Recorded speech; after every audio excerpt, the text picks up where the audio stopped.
नमस्कार, सुबह के 9 बज चुके हैं। आप देख रहे हैं खबर दमदार। मैं हूं नीलू। करते हैं खबरों की शुरुआत और हाथरस से सबसे पहले खबर लेते हैं, जहां पर देर रात शव पहुंचने के बाद पीड़िता का अंतिम संस्कार कर दिया गया। शव पहुंचने के बाद देर रात करीब 2:15 बजे पुलिस पहुंची और मृतका का अंतिम संस्कार करा दिया गया।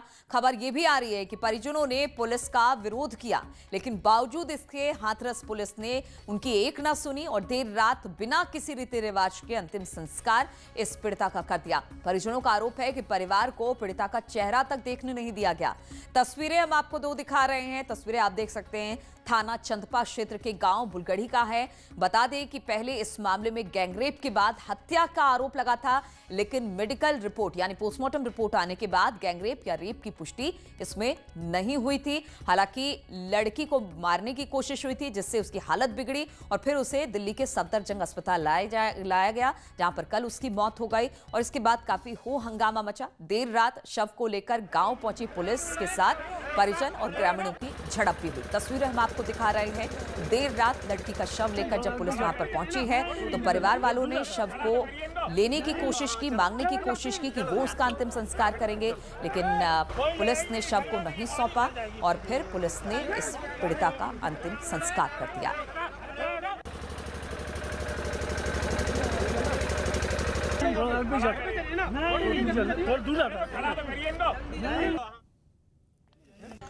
पुलिस दबाव बना रही है हमारे ऊपर कि आप चलिए और अंतिम संस्कार कीजिए। ना बॉडी दी है, ना दिखाई है, ना कुछ है हमारे पास। हमें कुछ कोई दिखाई ही नहीं। कह रहे हैं कि आप चलिए। लड़की के नाम पिताजी हैं, ना भाई है, या कोई भी नहीं है। वो भी दिल्ली में है, दिल्ली से आए नहीं अभी। नहीं है हमें जानकारी। हमने अभी तक बॉडी नहीं देखी दीदी की, कहाँ है वो, किधर है, हमें नहीं पता। जला दिया गया है, उन्हें क्या कर दिया, हमें कुछ भी जानकारी नहीं है इस बारे में। और जो पुलिस वाले थे वो हमें जबरदस्ती ले जा रहे थे यहाँ से अंतिम संस्कार करवाने। हमारी मांग थी हम सुबह अंतिम संस्कार करें, कल अंतिम संस्कार करें। हम अपनी मर्जी से करना चाहते हैं। हम किस पे भरोसा करें आप बताइए। हमें कुत्तों की तरह यहाँ से घसीट घसीट के मार रहे हैं, ले जा रहे हैं, यहाँ से ले जाना चाहते हैं, तो किस पे भरोसा करें हम।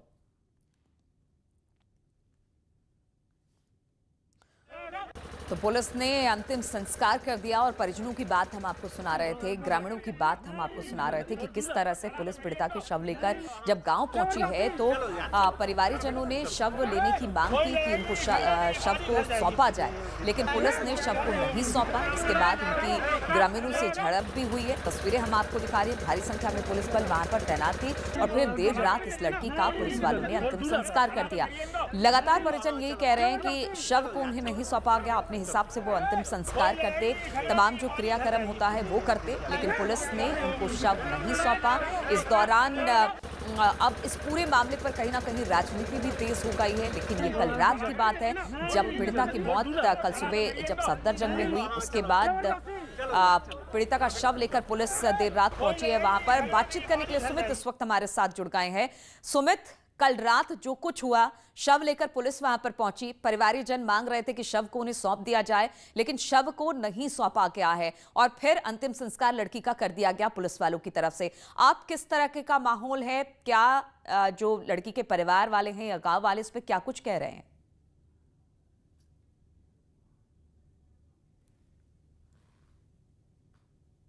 से परिवार में भारी आक्रोश है। सिर्फ परिवार की सिर्फ पुलिस से एक मांग थी कि आखिरी समय पर बेटी का हमें चेहरा देखने दें, अपने रीति रिवाज से हमें अपनी बेटी का अंतिम संस्कार करने दें, किसी भी तरह से बेटी को जरा सा हमें छू लेने दें।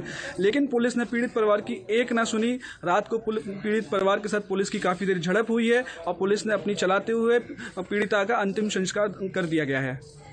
तो इस पर क्या परिवारजन कुछ बोल रहे हैं कि आखिर क्यों नहीं सौंपा गया, या फिर पुलिस इस पर कोई बयान दे रही है कि क्यों आखिर उन्होंने अंतिम संस्कार किया, परिवारजनों को शव नहीं सौंपा?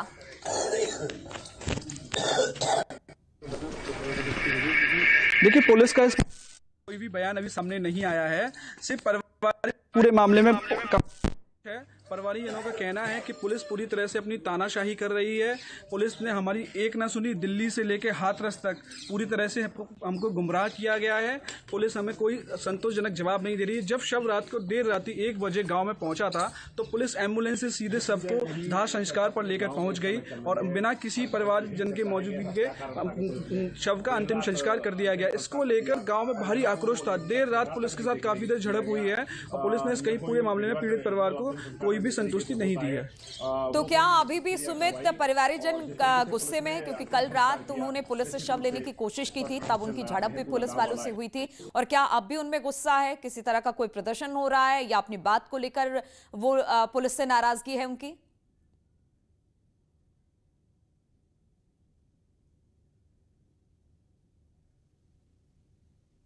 प्रति पुलिस व प्रशासन के प्रति भारी आक्रोश है। परिवारीजन घर के अंदर जो है परेशान है, घर के अंदर बैठे हैं। वो अभी बता रहे हैं कि जो इसमें आगे जो होगा, जबकि सलाह होगी, इसमें सब कुछ करने के क्रियाक्रम करने के बाद इसमें जो है प्रदर्शन भी किया जा सकता है। और सुमित, पुलिस ने इसको लेकर किसी तरह का कोई बयान अब तक दिया है?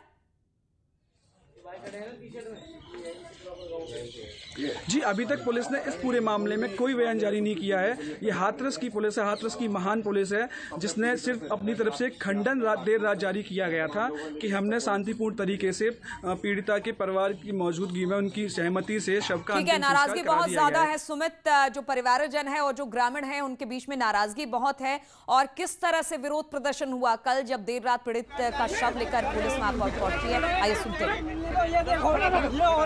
नहीं, ये नहीं होगी, बिल्कुल नहीं होगी, बिल्कुल नहीं होगा, बिल्कुल नहीं।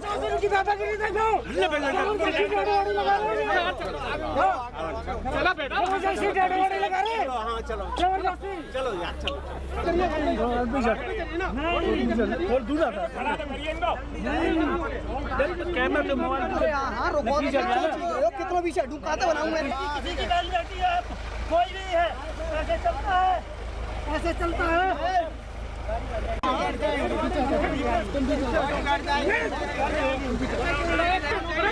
ये देखो, ये हो रही है। नहीं, ये नहीं होगी, बिल्कुल नहीं होगी, बिल्कुल नहीं होगा, बिल्कुल नहीं।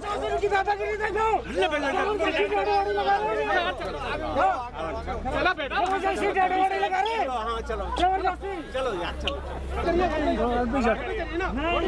थोड़ा दूर आता। तो सुमित इस पर और अधिक जानकारी दे रहे थे। सुमित, फिलहाल बहुत बहुत शुक्रिया आपका। और हाथरस की घटना को लेकर राहुल गांधी का भी एक ट्वीट सामने आया है। उन्होंने लिखा, राहुल गांधी ने एक पुलिसकर्मी का वीडियो शेयर करते हुए लिखा है कि भारत की एक बेटी का रेप कातिल किया जाता है, तथ्य दबाए जाते हैं और अंत में उसके परिवार से अंतिम संस्कार का हक तक छीन लिया जाता है। ये अपमानजनक और अन्यायपूर्ण है।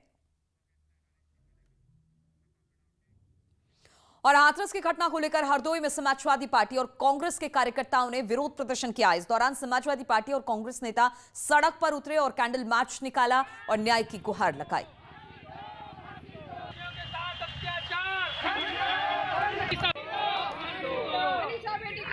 तो हाथरस में सपा और कांग्रेसी कार्यकर्ताओं का पीड़ित को लेकर एक कैंडल मार्च निकाला गया।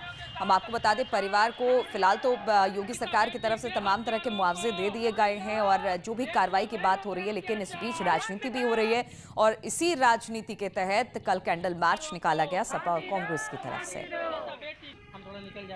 तो नौकरी दी जाए, पीड़िता के परिवार को 2 करोड़ रुपए का मुआवजा दिया जाए, साथ ही लगातार जो दलित बेटियों के साथ में बलात्कार, दुराचार घटनाएं हो रही हैं, इनके लिए समीक्षा की जाए। और राहुल गांधी ने इसको लेकर, इस घटना को लेकर, हाथरस की घटना को लेकर एक ट्वीट भी किया है। उन्होंने एक पुलिसकर्मी का वीडियो शेयर करते हुए लिखा कि भारत की एक बेटी का रेप कातिल किया जाता है, तथ्य दबाए जाते हैं और अंततः उसके परिवार से अंतिम संस्कार का हक तक छीन लिया जाता है। यह अपमानजनक और अन्यायपूर्ण है।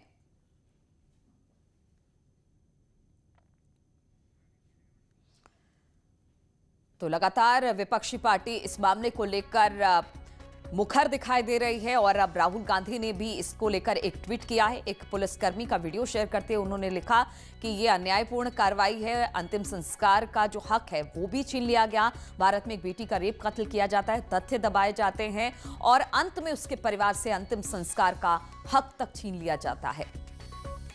यह अपमानजनक और अन्यायपूर्ण है।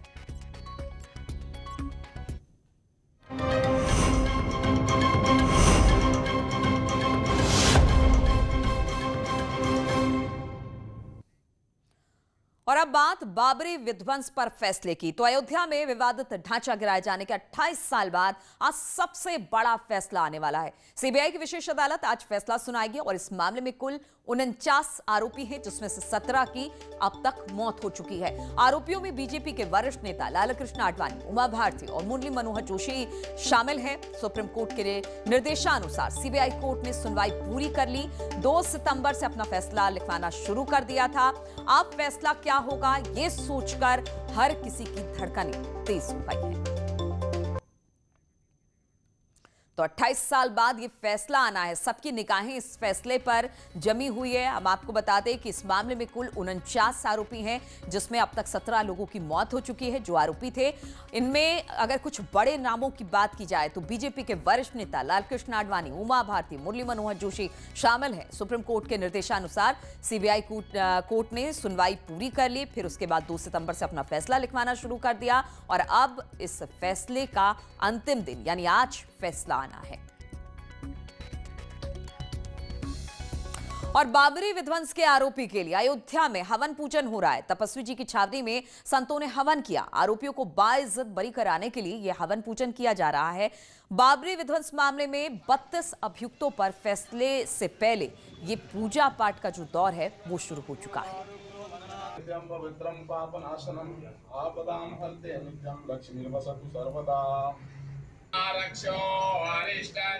जो फैसला देगा श्री राम जन्मभूमि के उस पुनीत कार्य में, विध्वंस में जो फैसला आएगा हम उसका स्वागत करेंगे।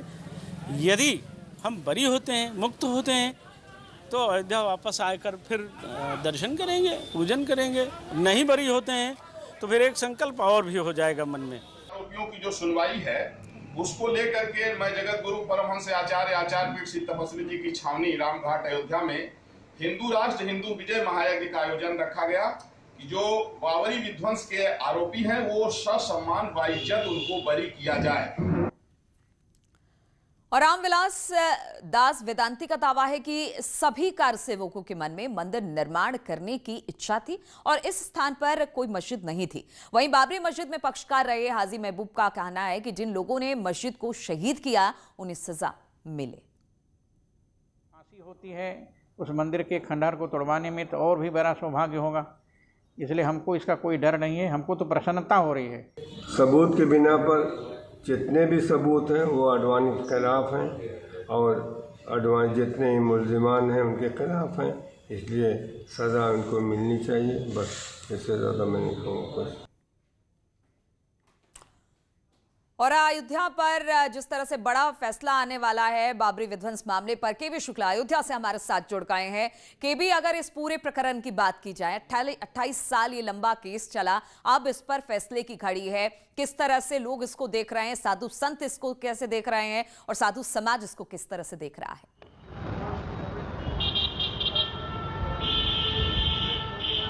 देखिए, ये बाबरी जो विध्वंस का फैसला 28 साल बाद आने जा रहा है। काफ़ी देर से लोगों का इंतजार था कि जिस तरह से सारे फैसले निपट गए, इस तरह से जो फैसले हैं ये भी सकुशल संपन्न हो। बात करें अयोध्या की तो अयोध्या के लोग चाहते हैं कि जिस तरह से राम मंदिर का मुद्दा समाधान निकला है, उसका फैसला आया, उसी तरह से जो बाबरी विध्वंस का जो मैटर है वो भी सुलझ जाए। जो भी हो, कुछ जो मुस्लिम पक्षकार रहे हैं उनका मानना उनको सजा दी जाए, लेकिन और जो लोग हैं वो कहते हैं कि फैसला जो है वो छोड़ दिया जाए। जो निर्दोष हैं या जो दोषी भी हैं उनको भी छोड़ दिया जाए। तो कुल मिला के जो पक्षकार रहे हैं, मुस्लिम पक्षकार रहे हैं, वो सजा की मांग कर रहे हैं। बाकी जो लोग अयोध्या लोग हैं वो चाहते हैं कि जिस तरह से राम मंदिर का फैसला सुलझा है, जिस तरह महाराष्ट्र का फैसला आया है, उसी तरह से बाबरी विध्वंस का फैसला भी छोड़ दिया जाए, लोगों को रिहा कर दिया जाए। ये इन लोगों की मांग है। खासकर जो मुस्लिम पक्षकार इकबाल अंसारी रहे हैं, इकबाल अंसारी भी अदालत से अपील की है कि लोगों को छोड़ दिया जाए, लोगों को रिहा कर दिया जाए। तो कुल मिला के अयोध्या बिल्कुल शांत चाहती है, शांत रही है। लोगों का यही मानना है कि अयोध्या भी अब तक शांत रही। बिल्कुल केबी, आप हमारे साथ बने रहिए। ऋषभ भी हमारे साथ लखनऊ से जुड़ गए हैं। ऋषभ, आज लखनऊ की सीबीआई कोर्ट में यह फैसला आना है, बहुप्रतीक्षित ये फैसला है, सब पर इसकी निगाहें हैं, तैयारी पूरी कर ली गई है, जो आरोपी थे वहां पर पहुंच चुके हैं। है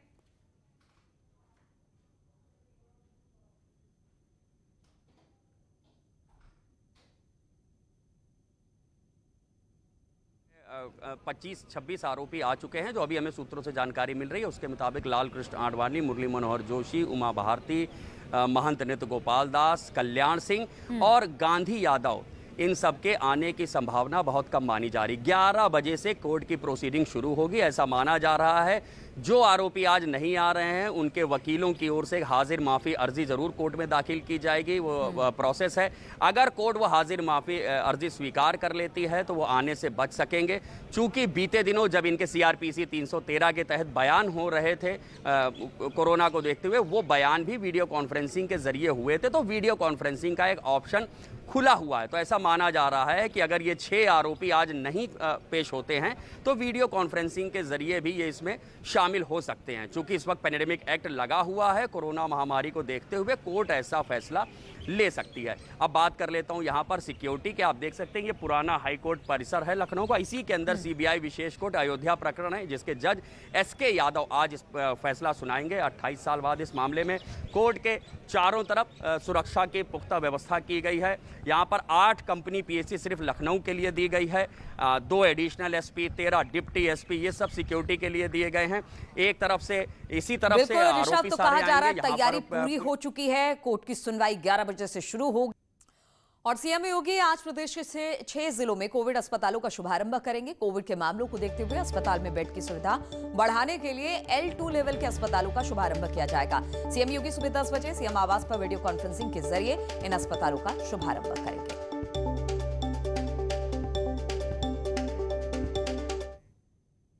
तो इसी के साथ इस बुलेटिन में फिलहाल इतना ही। रुकेंगे छोटे से ब्रेक के लिए, लेकिन ब्रेक के बाद भी लगातार खबरों का सिलसिला जारी है।